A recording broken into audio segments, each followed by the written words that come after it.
Indies ক্রিকেটের সোনালি সময় ততদিনে ইতিহাসের পাতায় জায়গা নিয়েছে। আন্তর্জাতিক ক্রিকেটে বেশ লড়াই করতে হচ্ছিল দলটাকে টিকে থাকার লড়াই। এর মাঝেও যেন এক বিস্ফোরণ ঘটালো ক্যারিবীয়রা।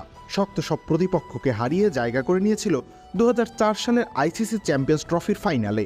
এরপর ক্রিকেটের আদি ভূমিতে লিখেছিল এক রূপকথার গল্প। ওয়েস্ট ইন্ডিজের ক্রিকেটে সেই সময় জয়টাই যখন বেশ দুরূহ একটা ব্যাপার ছিল, তবুও ব্রায়ান লারার নেতৃত্বে বড় কিছু আশা নিয়ে ইংল্যান্ডে গিয়েছিল দল 2004 সালের আইসিসি চ্যাম্পিয়ন্স ট্রফি খেলতে। গ্রুপ পর্বের বাধা ডিঙিয়ে উঠেছিল সেমিফাইনালেও। সেমিফাইনাল ম্যাচে পাকিস্তানকে বলে কয়েই হারায় উইন্ডিজরা। তবে ফাইনাল ম্যাচে নিঃসন্দেহে ফেভারিট ছিল স্বাগতিক দল ইংল্যান্ড।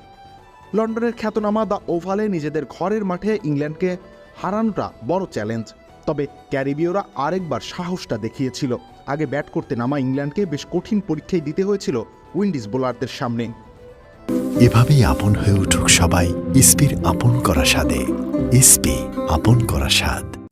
দ্য ওভালে ক্রমাগত আত্মসমর্পণ করতে থাকে ইংল্যান্ডের ব্যাটাররা। উইকেট হারাতে থাকে নিয়মিত বিরতিতে, যদিও এক প্রান্তে আগলে রাখেন ইংলিশ কিংবদন্তি মার্কাস ট্রেসকথিক।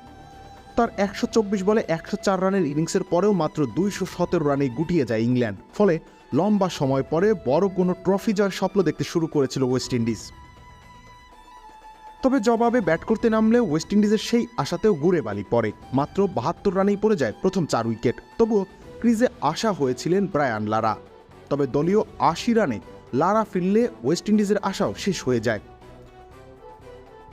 তবে ওয়েস্ট ইন্ডিজের স্বপ্নের নায়ক হয়ে সেদিন লড়ে যান শিবনারায়ণ চন্দ্রপল। 66 বল খেলেছিলেন, 47 রানের ইনিংসও পেয়েছিলেন। তবে দলীয় 147 রানে চন্দ্রপল আউট হয়ে গেলে আবারও জয়ের আশা নিভে যায়। তবে সেদিন নিজেদের দুঃসময়ের ইতি টানতে মরিয়া হয়ে উঠেছিল ওয়েস্ট ইন্ডিজের ক্রিকেটাররা। একসময় ক্রিকেট দুনিয়ায় রাজত্ব করা ওয়েস্ট ইন্ডিজের সুদিনের সাক্ষী হতে চেয়েছিল বোধহয় ক্রিকেটের আদিভূমিও। নবম উইকেটে জুটি গড়েন দুই কিউই বোলার কোর্টনি ব্রাউনি ও ইয়ান ব্র্যাডশ। দুজনে যথাক্রমে খেলেন 35 ও 34 রানের ইনিংস। তাদের ব্যাটে চড়েই শেষ মুহূর্তে জয় পেয়েছিল ওয়েস্ট ইন্ডিজ দল। 48.5 ওভারে 8 উইকেট হারিয়ে তারা পেয়েছিল 218 রানের টার্গেট। ব্রায়ান লারার দল প্রথমবারের মতো জয় করে আইসিসি চ্যাম্পিয়ন্স ট্রফির শিরোপা। দেশটির ক্রিকেটের দুঃসময়ে দারুণ এক তৃপ্তি নিয়ে এসেছিল এই শিরোপা। ব্র্যাডশ কিংবা ব্রাউনি কালক্রমে ক্রিকেটের পাতার স্থায়ী তারকা হতে পারেননি, তবে সেই দিনের সেই অতিমানব হয়ে ওঠা তাদের ইতিহাসে স্মরণীয় করে রেখেছে। এই সম্মানটা কেউ ছিনিয়ে নিতে পারবে না কখনোই।